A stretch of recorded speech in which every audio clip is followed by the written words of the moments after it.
भुसावळात गावठी पिस्टलसह फरार आरोपी जेरबंद। भुसावळ बाजारपेठ पोलीस स्टेशनच्या डीबी पथकाने भोपाळहून फरार असलेल्या शादाब रईस कुरेशी वय 35 यास गावठी पिस्टलसह ताब्यात घेतले। ही कारवाई पोलीस अधीक्षक जळगाव महेश्वर रेड्डी, अप्पा पोलीस अधीक्षक अशोक नखाते आणि उपविभागीय पोलीस अधिकारी केदार बारबोले यांच्या निर्देशानुसार करण्यात आली आहे। संशयित आरोपी कुरेशी भुसावळ बस स्टँडजवळील रिक्षा स्टँड परिसरात गंभीर गुन्हा करण्याच्या उद्देशाने गावठी कट्ट्यासह आल्याचे निदर्शनास आले। पोलीस निरीक्षक राहुल वाघ यांच्या मार्गदर्शनाखाली डी.बी. पथकातील उपनिरीक्षक भारती काळे, पोलीस हेड कॉन्स्टेबल विजय नेरकर, अतुल पवार, पोलीस नायक सोपान पाटील, पोलीस कॉन्स्टेबल सचिन चौधरी, महेंद्र पाटील, प्रशांत सोनार, जीवन कापडे, दिलीप कोल्हे, चंद्रकांत रायपूरकर, जावेद शहा, योगेश माळी आणि अमर अढाळे यांनी छापा टाकला। आरोपीच्या ताब्यातून 35,000 रुपयांची लोखंडी गावठी पिस्टल आणि मॅगझिन जप्त करण्यात आली। या प्रकरणी आर्म्स ॲक्ट व महाराष्ट्र पोलीस कायदा कलम अंतर्गत दाखल केला आहे। भोपाळच्या अशोका गार्डन पोलीस स्टेशनकडून मिळालेल्या माहितीनुसार कुरेशी हा रेकॉर्डवरील आरोपी असून मार्च 14 रोजी त्याने पिस्टलने गोळीबार करून फरार झाला होता। तेथे गुन्हा दाखल करण्यात आला आहे। अशोका गार्डन पोस्ट भोपाळला त्याच्या ताब्यात घेण्याची माहिती देण्यात आली। गुन्ह्याचा तपास पोलीस हेड कॉन्स्टेबल विजय नेरकर करीत आहेत।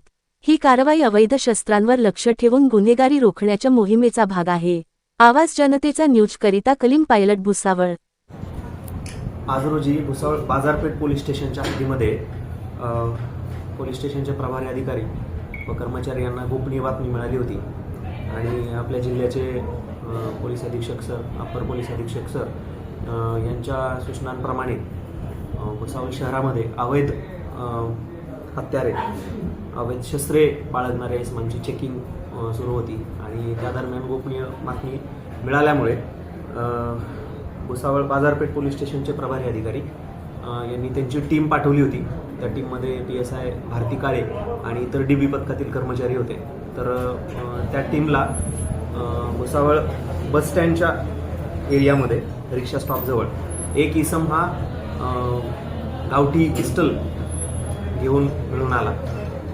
तर त्याच्याकडून ते पिस्टल जमा करण्यात आलेलं आहे, जप्त करण्यात आलेलं आहे आणि त्याचं नाव शादाब रईस कुरेश, वय 35 वर्ष आणि तो राहणारा सिकंदरी मध्य प्रदेश येथील आहे आणि त्याला ताब्यात घेऊन त्याच्याकडं चौकशी केली असता पुढील बाबी निष्पन्न झाल्यात, ज्याच्यामध्ये त्यानं Ashok garden police station Madhya Pradesh इथं त्यानं एक अटेम्प्ट टू मर्डरचा गुन्हा आहे त्यांच्याकडे दाखल। तो गुन्हा केल्यानंतर तो तिथून फरार झाला होता आणि त्याला आपण भुसावळ इथं ताब्यात घेतला आहे। त्याची पुढील प्रक्रिया सुरू आहे। त्याला ताब्यात घेऊन आपण त्याच्यावर गुन्हा दाखल केलेला आहे आर्म ॲक्टनुसार आणि मध्य प्रदेश पोलिसांना संपर्क केला असून तिकडच्या गुन्ह्यामध्ये पण त्याला आम्ही नंतर वर्ग करणार आहे। सर, आरोपीची पार्श्वभूमी काय? आरोपी जो आहे या गुन्ह्यातला त्याचं रेकॉर्ड चेक केला असता त्याच्यावर एकूण 15 गुन्हे दाखल आहेत। नेमका हे जे गुन्हे आहे कोणकोणतं पोलीस स्टेशन व राज्याबाहेरचे आहेत का गुन्हे? हे गुन्हे बरेचसे मध्य प्रदेशमधील आहेत। त्या गुन्ह्यासंदर्भातली माहिती आम्ही अजून गोळा करतोय आणि ते कोणकोणत्या हेडखाली आहे किंवा कोणत्या प्रकारचे वगैरे गुन्हे ती माहिती आम्ही घेत आहोत। पण सध्यापुरतं त्याच्यावर एकूण 15 गुन्हे माहीत आहेत। ही माहिती आम्हाला मध्य प्रदेश पोलिसांकडून मिळालेली आहे। Subscribe now and press the bell icon. Never miss